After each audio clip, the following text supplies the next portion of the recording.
new bipartisan law led by Senator Jon Ossoff is aiming to get rural Americans online by investing millions into these communities. WSAV's Joseph Leonard traveled to Metter today, where Ossoff and a White House advisor made the announcement.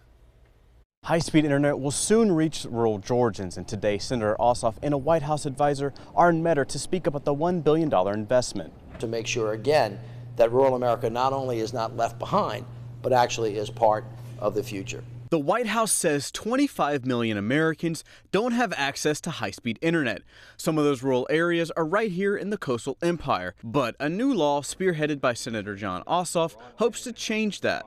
Ossoff says having access to the internet is just as crucial now as it was getting these rural areas electricity nearly a century ago. Broadband internet. This is the equivalent of what rural electrification was in the 1930s and the 1940s. Communities and schools and businesses and farms that don't have access to high-speed internet are getting left behind.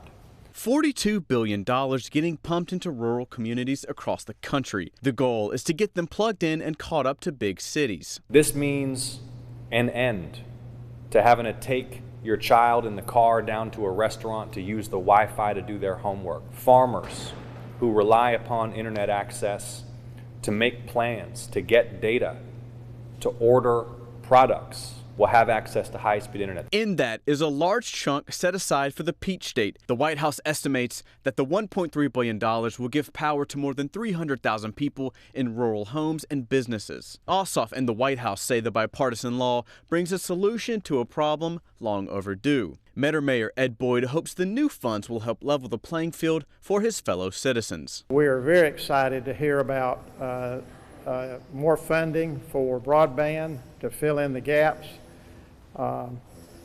that have existed in the rural parts of our counties and the state at large.